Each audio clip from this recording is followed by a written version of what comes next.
All right, well, this morning we're going to look at a topic which is greatly misunderstood. If you will go ahead and turn to Revelation chapter 13, verse 1, we are going to look at the topic of understanding the beast and the mark of the beast. Now, let me say this is a topic that it's extremely relevant right now. There are a lot of people who are worried about the beast. Probably many of you at work have heard people talking about the mark of the beast. And let me say this. Before we get into talking about this, you're going to notice that during this midweek Bible study, I actually spoke out of Daniel chapter 2 and Daniel chapter 7. If you listen to that previous lesson, this is going to be a very simple lesson for you. If you have not listened to that lesson, what you're going to want to do is actually go back after this lesson. You're going to want to listen to that, come back and listen to this lesson. These two are really tied together, and that's part of the reason I spent so much time on Wednesday's lesson. Let me say this also, that every morning before I preach, I prepare my lesson, but then I normally will go into an arsenal of sermons from great men of the past, guys that I really look forward to listening to, like Brother Cates and Brother Elkins, and I will listen to them speak on the topic. Well, this morning I went to find this topic, guys. I couldn't find anybody speaking specifically on and only on Revelation chapter 13. I could find people talking about premillennialism, but I couldn't find this topic per se. And here's why. This is such a difficult topic. The majority of people will not address this topic in a sermon. And I've actually already removed 20 minutes from this lesson. So when I first started, this was much longer. But here's the thing. As we begin to look at Revelation chapter 13, we can totally understand what is being told to us. But it does take an understanding of apocalyptic language, and it takes a great understanding of history. You are going to have to go back and look at those and relate those back to the New Testament teaching. Now let's begin with some questions. I've actually heard a number of these this week. Who exactly is the beast? I heard people talking about that at my secular place of employment. I had people talking about 666, wondering what it was representative of. I had people actually talking about the mark of the beast and what does it actually mean. People were talking about how they weren't going to take the mark of the beast and they weren't going to submit to that. Here's another question for us. Does this even relate to today? I've heard people talk about this coming kingdom, the premillennial kingdom they believe. They talk about the beast, and then many of you've probably seen they try to tie it to whatever president has just been elected. I saw this week where someone came into my office and they said, hey, did you just see that they reached a peace deal over in the Middle East? This is prophecy being fulfilled right in front of our eyes. The tribulation is about to come. The kingdom is coming. They were excited. Is that what he's talking about? Is he talking about persecution and tribulation and the horrible things that we'll see take place, such as many relating to COVID-19? Is he even talking about a new world order? I constantly am seeing people tie all of this stuff, this understanding of the beast, this new kingdom or the kingdom. And guys, if you can't understand any of the basics regarding this, you're just going to be confused. You can't drown out the Word of God. So here's what we're going to do first. Go to Revelation chapter 13 because we have, or Revelation 1, and then we're going to go to Revelation 13. You've got to have an understanding of what it is that John is doing here. Now, remember, John is giving us a vision and he's using signs. Revelation 1:1, the revelation of Jesus Christ, which God gave unto him to show unto his servants things which must shortly come to pass.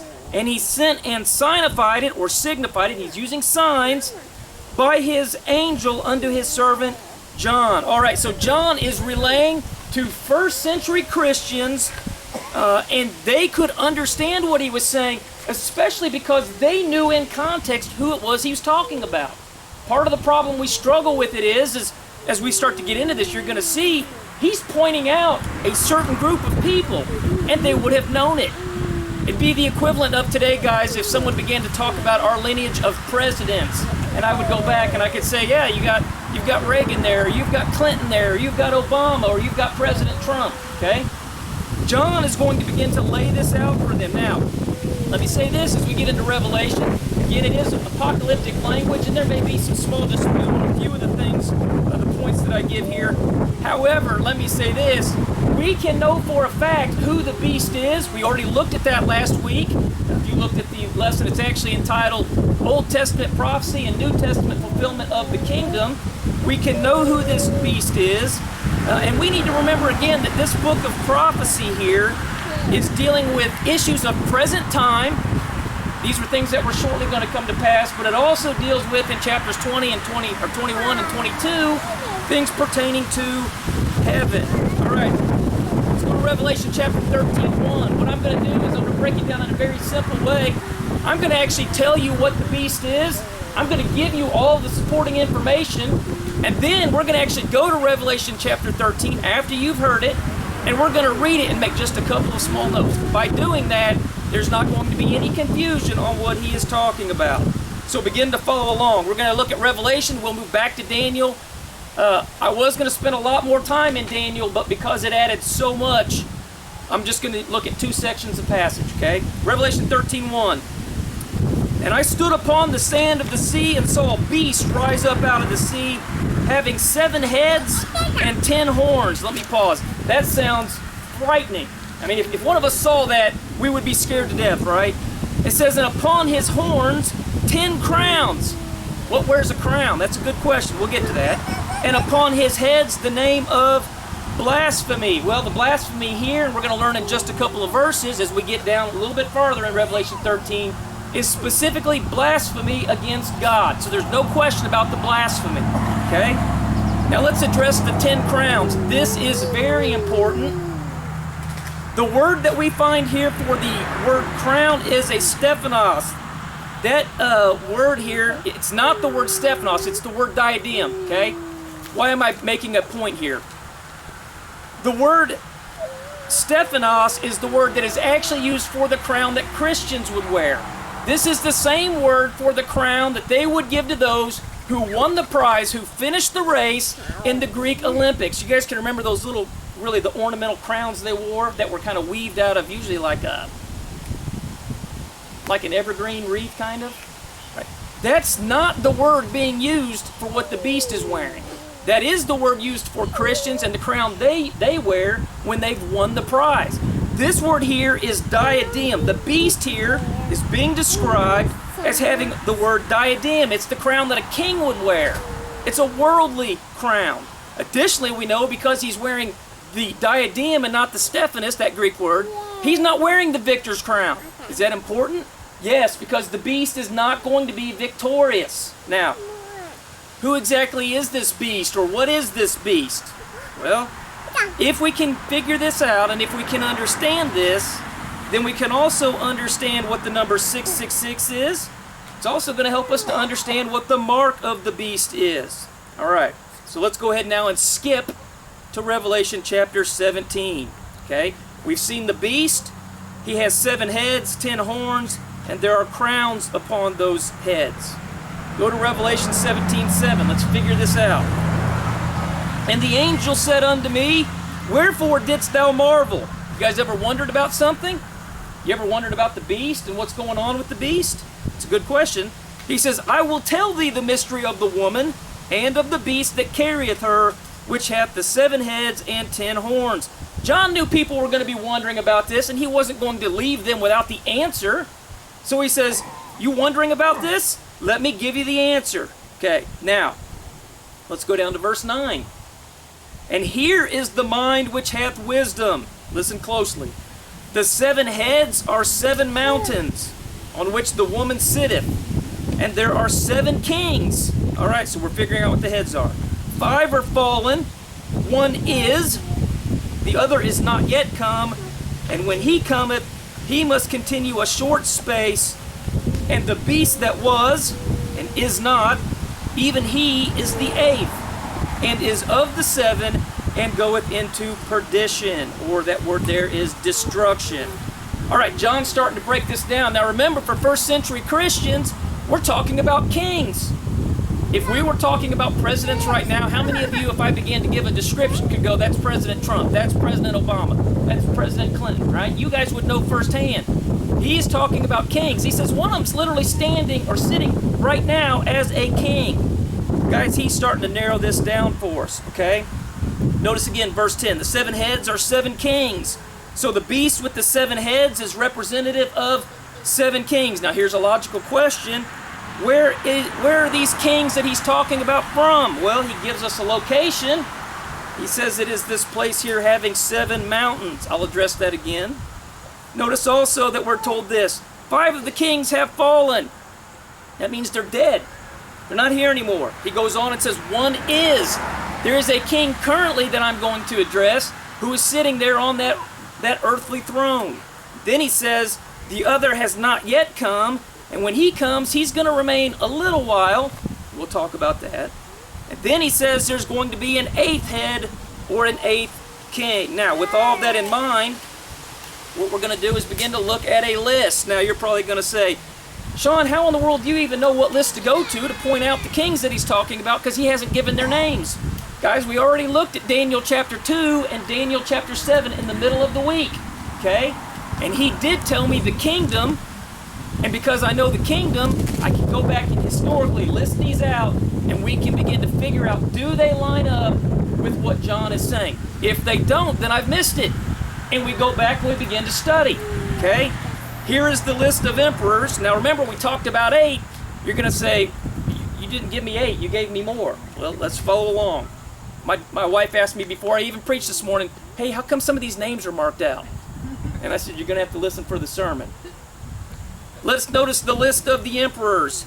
Augustus, Tiberius, Caligula, then Claudius, then Nero, then Galba. He was only there for 7 months. Then you had Otho. He was only in power for 3 months. Then Vitellius. He was only in power for 9 months. You then have Vespasian, Titus, and Domitian. Now, many of those names are going to be familiar to you if you know about the Roman emperors. Now, some of you are going, now wait a minute, I didn't hear Julius Caesar's name in there. No, you did not, and that's because he was a self-appointed dictator. He actually died 17 years before the Roman Republic ever became an empire. He was never a emperor over the Roman Empire. Here's the second thing you're going to mention, and I got questioned before I even came up here. Now, why'd you give me 11 of them? Well, there's a reason for that. Notice numbers 6, 7, and 8, they're crossed out. These were 3 victims of a civil war that was actually taking place among the Roman Empire. Their rule was extremely short, and they had no contribution whatsoever to the empire. Okay? And as a matter of fact, we know to remove those as we go back into Daniel. I don't have time to cover all the verses, but again, if you listen to the middle week lesson, Daniel's chapter 2 and 7, we covered some of this there. So when you remove those 3 that had no contribution whatsoever to the Roman Empire, here's what you're left with. Augustus, Tiberius, Caligula, Claudius, Nero, Vespasian, Titus, and Domitian. And remember, he actually said 5 of them have fallen. All right, so we know which 5 are already gone. That means Augustus, Tiberius, Caligula, Claudius, and Nero, they've all died when John reads this vision. But then he goes on and he says that there is one that currently is. Look at the list. That is Vespasian. Interestingly enough, Vespasian was the emperor between 69 and 70 AD. Now, that would give us the appearance, according to John, that this would have been written around 69 AD. Now, I'm going to tell you what, when I was in school, I was taught the majority of people held to 95 AD. Guys, I don't care if you hold to 69, I don't care if you hold to 95. I was taught 95, although there were a few that didn't believe that. We looked at the information from both sides. Over the years, I have come to believe it was probably written in about 69. Why do I think people stay away from that number? I don't think it's based on anything as far as the evidence in the scriptures. I think many of our faithful gospel preachers have had a knee-jerk reaction to hyper-preterism, and I totally believe that's false. But because they've had a knee-jerk reaction, they've tried to get away from the 69 date, because preterists focus so much on 70 AD, that they've just kind of inherently gone to 95. Guys, it doesn't matter whether you believe it's in 69, but if this is correct, as John is giving it to us, it appears this would have been written in about 69, based on Vespasian being on the throne. John then says the other's not yet come. Well, that would be Titus. Titus is the one who actually came in, surrounded the city of Jerusalem, and destroyed it. And notice he says that he's only going to continue for a short space. Does that line up with history? Yes, Titus only reigned for 2 years, 2 months, and 20 days. Lines up exactly with what John is telling us in the book of Revelation. Then John says, and the beast that was and is not, even he is the 8th, but he is of the 7th. All right, and he goeth into perdition or destruction. That would be, according to the list, Domitian. Now, the reason John could say that he's the beast that was and is not is because after Nero died, the persecution primarily of Christians, it slowly began to wane off. Guys, when Domitian came back into power, he revived exactly what Nero was doing, and he began to persecute Christians.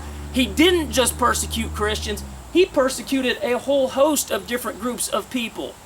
Christians were simply one of them.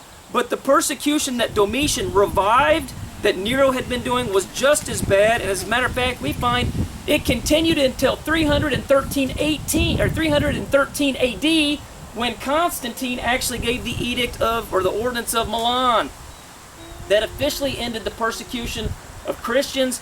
It allowed them to come back in. It gave much of their property back and so forth. But you have, for over 300 years, persecution taking place, and Domitian is one of them that was carrying this out. Now you're saying, how is it that he could be the 8th but be of the 7th? Well, there's a number of ways this could be rendered. It could be that it simply meant he carried out the same policy, the same morality, the same ideology, the same persecution, or it could be simply saying this: Domitian was actually the son of Vespasian, and so he was of the 7. Either way you want to look at that, we still have an understanding of what we're talking about. We know who the heads are. We'll talk a little bit more about this. But since we know who the heads are, we then have to ask the question, well, what about the horns? So let's go to Revelation chapter 17, starting in verse 12. We'll get this figured out. And the 10 horns which thou sawest are 10 kings. All right, he's very clear on what we're talking about. Which have received no kingdoms as yet. You ever seen a king that didn't really have a kingdom?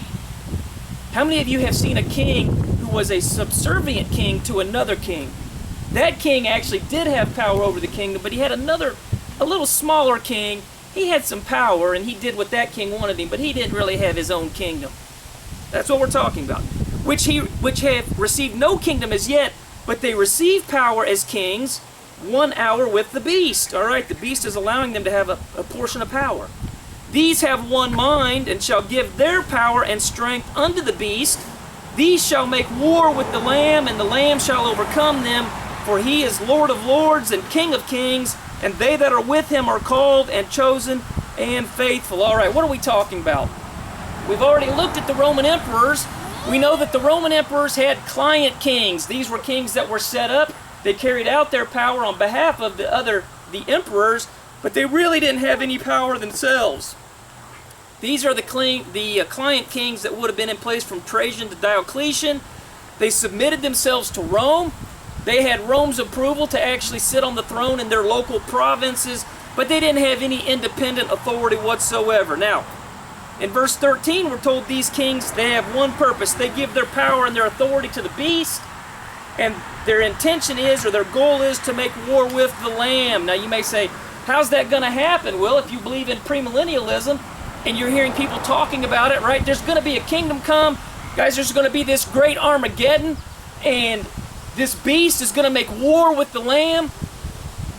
Let me explain it in a different way. How many of you guys recall when Saul was out making havoc of the church, persecuting the church? And listen to what Jesus says to him. And he fell to the earth, and he heard a voice saying unto him, Saul, Saul, why persecutest thou me? Was Saul actually persecuting Christ? He was persecuting the church, the Lord's church. And so Christ takes this as a persecution really just against himself, right? He says, why are you persecuting me? When somebody begins to make war with the saints, they're making war with Christ himself. He takes the church very personal. And so when he begins to talk about them making war with the Lamb, it's in the same way that Saul was persecuting Christ. They are persecuting and making war with the church. Guys, that's exactly what we know took place in the first century under Domitian, under Nero, and a number of them under these kings that he's talking about. And the first century hearers of this, they wouldn't have been confused. They would have known exactly what it was he was talking about. This lines up again with the lesson I gave on Wednesday from Daniel chapter 2, Daniel chapter 7. So let's go back over to Daniel. Let's get a very quick review. We're going to go to Daniel chapter 7. Originally, I had a bunch of stuff in Daniel. We just couldn't cover that much stuff in a lesson, so I'm not going to try. But I can actually cover as much as I need by looking at 2 sections of Scripture, okay? Let's keep this in mind as you're turning to Daniel chapter 7. Daniel was written about 535 BC, very few years there, about 600 years before the book of Revelation. So Daniel is looking into the future. Remember, John is actually looking back. He's already said 5 of these kings are gone, 1 is, and then he looks forward. Okay, so we've got a different viewpoint from John than we do Daniel. Notice Daniel 7 starting in verse 7. After this I saw in the night visions, and behold, a 4th beast, dreadful and terrible and strong exceedingly, and it had great iron teeth. It devoured and brake in pieces and stamped the residue with the feet of it. And it was diverse from all the beasts that were before it, and it had 10 horns. I considered the horns, and behold, there came up among them another little horn, before whom there were 3 of the first horns plucked up by the roots. And behold, in this horn were eyes like the eyes of man, and a mouth speaking great things. So what's Daniel seeing here? He's seeing the exact same thing that John is seeing, right? What are these kingdoms? Who are these kings? Go down to Daniel 7:23. Thus he said, the 4th beast shall be the 4th kingdom upon earth. Let me pause. If you go back to the Daniel 7 and Daniel 2 lesson I gave, we covered the kingdoms in great detail. We know who the 4th kingdom is. It is the Roman Empire. Let me continue on.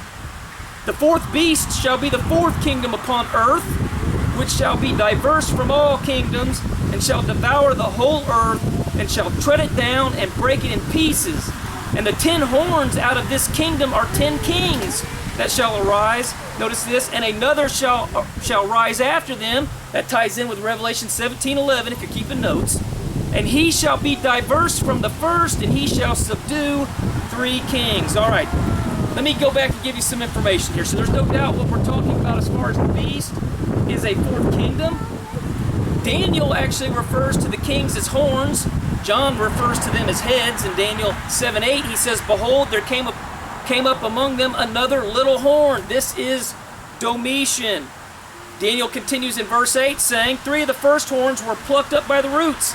On my list, the names that you've got marked out, Galba, Otho, and Vitellius, that's who he's talking about here. These are the 3 kings that John actually ignores in his vision. That's why I included them to the list. Daniel covers them, John does not. John leaves them out. I put them on your list and marked them out. Why? So you know that there's a difference in the list, but are they covered?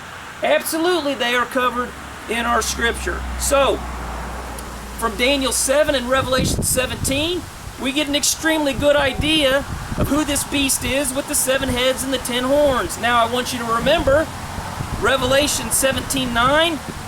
The 7 heads are 7 mountains on which the woman sitteth.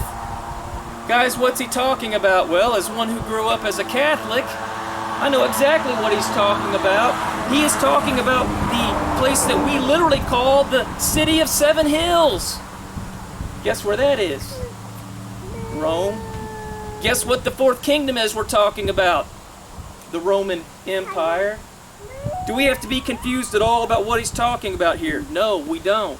And these 1st century Christians who would have been reading this letter, who were under the thumb of the Roman Empire, who were all too familiar with the city on 7 hills, would have known exactly what John was talking about. All right, in case that's not enough, Revelation 17:18. And the woman which thou sawest is that great city which reigneth over the kings of the earth. What city at that time, when John wrote, was the city reigning over all of the kings? That was the city of Rome, where the emperor sat, who was over all of the kings, including the client kings that were under them. The Bible shows us pretty clear that the beast that comes up out of this sea is Rome. Daniel confirms it in Daniel chapter 2 and also Daniel chapter 7.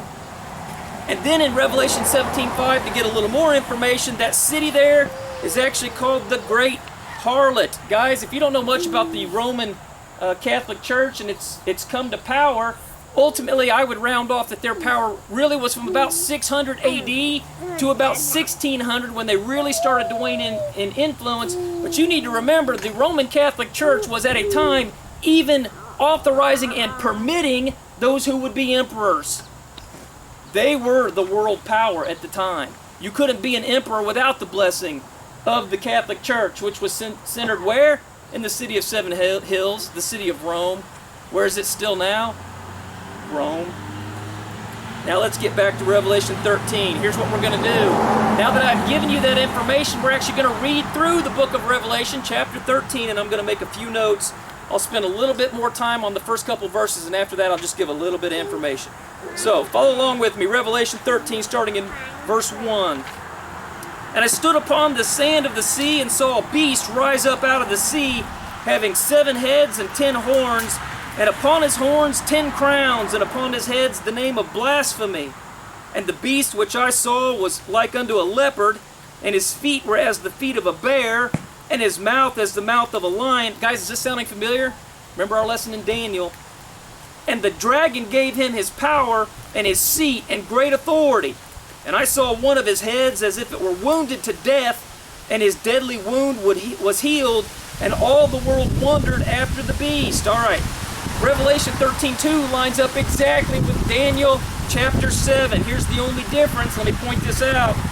The only difference is, notice that the lion, the bear, and the leopard are in the reverse order of how Daniel has them listed in Daniel chapter 7, verses 3 through 7. Why? Daniel is looking forward, John is looking back, and so as they give the information, they do it in reverse order. Makes perfect sense for what we're talking about. It confirms that all of this lines up, right? We do not need to be confused as to what's being said here. He then talks about the wound that was healed. Most of us have heard our premillennial friends talking about this over and over again. What is he talking about? What's the wound that's being healed? This is Nero being revived when Domitian again starts the persecution of the saints, just like Nero was doing. Now, John is actually, remember, John is warning them about Domitian who's going to come. He is letting the Christians know in advance that Domitian is going to pick back up and reestablish the persecution that they had once dealt with under Nero. For a time it got better, and many of the Christians may have been thinking the persecution's slowly going away, but John says no, it's going to be revived under Domitian. He even told them who it would be revived under. So again, we don't need to be confused as to what John is telling them. They wouldn't have been confused with the kings who had already been in position, or the emperors. And now they actually have a list, right? He says there's one that is, and then he says another one for a short time, and then one after that. He's giving them in advance the understanding of who's going to be carrying out this persecution, okay? Verse 4. And they worshiped the dragon which gave power unto the beast, and they worshiped the beast, saying, who is like unto the beast? Who is able to make war with him? You've got the Roman Empire and its followers, those who actually are worshiping the emperor, saying, Rome's the greatest thing that's ever existed. It's going to last forever. There's nothing as powerful as Rome is. You literally cannot defeat the beast. You guys ever known anybody that thought that way about the country we live in, right? We live in the most powerful country in the world. Nobody could ever defeat this country. You think it could happen? Could even happen from the inside out. Look at Revelation 13:5. And there was given unto him a mouth, speaking great things and blasphemies, and power was given unto him to continue 42 months. Now, the emperors, you go back and look at Domitian specifically, these guys literally claim to be deity. Guys, Domitian went so far as to try to have every month of the year named after himself, right? He actually gave titles of deity to his family members, himself. I mean, these guys literally thought they were gods. And it's interesting as we look at Revelation 13:5, with all of this buildup of the strength and the power we see of the beast, here we see that the persecution of the saints is actually going to be limited in time. Their authority that they're going to have is going to be limited in time. All right, now let's notice verse 6 through 10. And he opened his mouth in blasphemy against God. Remember I said that word blasphemy in verse 1 was against God. Here we see it being mentioned, verse 6. To blaspheme his name and his tabernacle and them that dwell in heaven. And it was given unto him to make war with the saints. Guys, who in the first century was making war with the saints when John wrote this? The Roman emperors, the beast, the kingdom that Daniel talks about in Daniel chapter 7 and Daniel chapter 2. The readers of this would not have been confused. Who's making war with the saints? The Roman Empire. And to overcome them, and power was given him over all kindreds and tongues and nations. The Roman Empire did have power over all kindreds, tongues, and nations. They literally ruled the earth.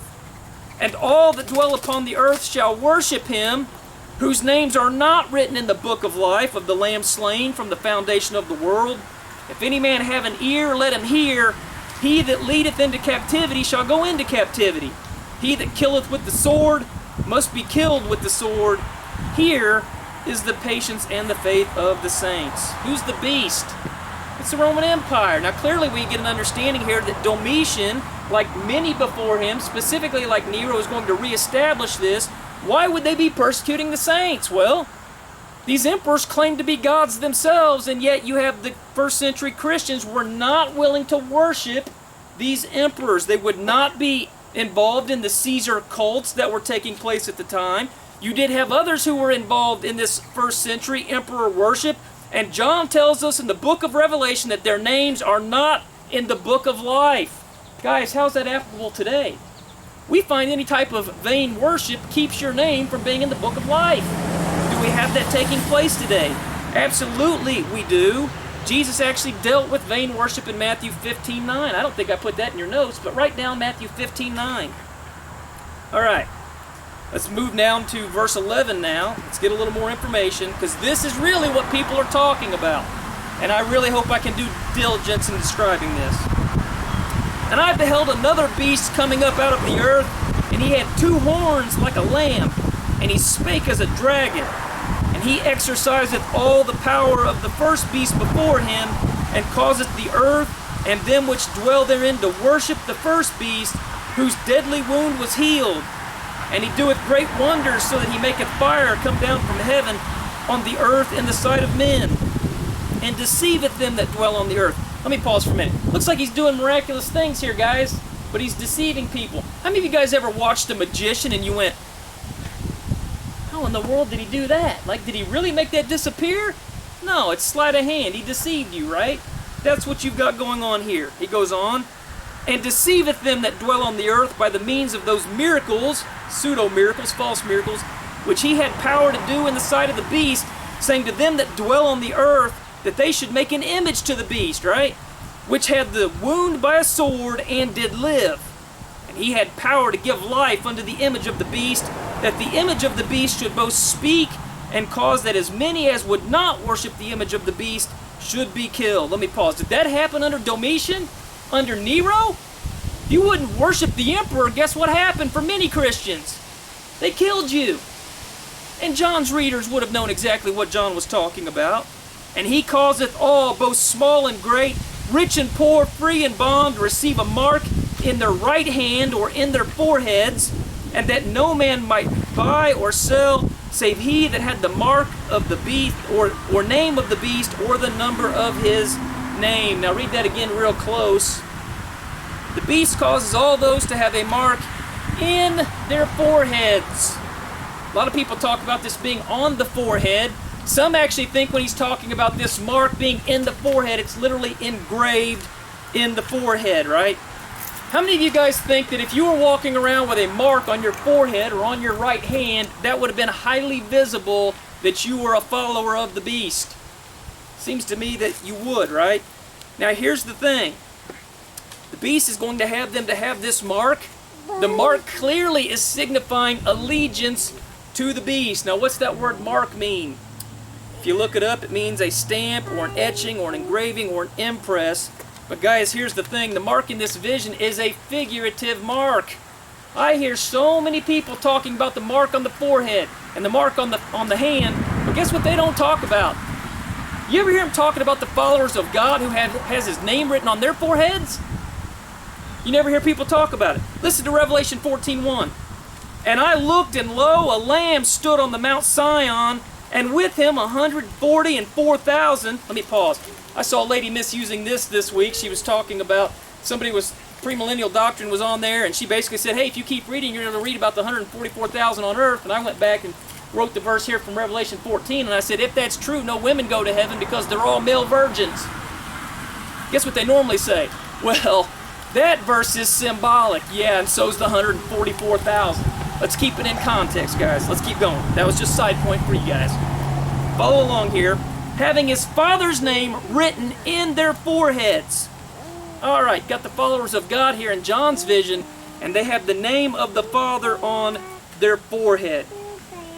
Neither the Father's name or the name of God on their foreheads, or whether you think it's in their foreheads, none of this is a literal mark or a name on their forehead, right? What's he talking about? How many of you guys could say while you're at work you had your family or your spouse in your mind, on your thoughts? We use the same language all the time. Do I literally have my wife in my head today? No, but I can if I'm thinking about her. Let's go back and get some understanding. Why in the world is he talking about the head or the right hand? If I have the name of the beast in my head, I have a mental acceptance or agreement to their idolatrous practices. I'm in agreement or alignment with what it is that name or that beast stands for. Why on the right hand? How many of you guys have ever heard offering the right hand of fellowship? The mark on the right hand shows the right hand of fellowship with the emperor, with the beast, with the practices of idolatrous worship. Again, remember John in Revelation 1:1 says he is giving us signs. This has been signified. The early Christians would have known about this. Guys, if there were people walking around with literal marks on their foreheads or on their hands, would this have not been recorded somewhere in our history books? It would. And I tell you, time and time again, I'm hearing people talking about microchips in their hands. Guys, I'm not putting a microchip in my hand, but at the same point, I'm not worried about it being the mark of the beast. It doesn't have anything to do with that because we've already shown who the beast is. We've already shown who was in power when this book was written. We've already shown that it was kings over kingdoms who were representative of the kingdom that came, that fourth kingdom. Look at verse 17. What was the result of this acceptance, right? They've given mental acceptance to the beast, or they've given the right hand of fellowship. Notice for those that won't. And that no man might buy or sell, save he that had the mark, or the name of the beast, or the number of his name. So, the saints who would refuse to partake in this Roman Caesar cult that was at the time, or emperor worship, they were persecuted in a number of ways. Some even to the point, by the government and the world around them, to the point that they couldn't buy and sell, literally to starvation. Guys, I've known where that is literally happening today in countries that are, for example, primarily Islamic. And if you are a Christian in that, guess what they don't do? They don't sell anything to a Christian. You're an infidel. We don't sell you food, right? They'll literally starve you out. Guys, the same thing is happening today. These saints were being discriminated against, some even to the point of starvation. Guys, and that's historically recorded. Notice verse 18. Here is wisdom.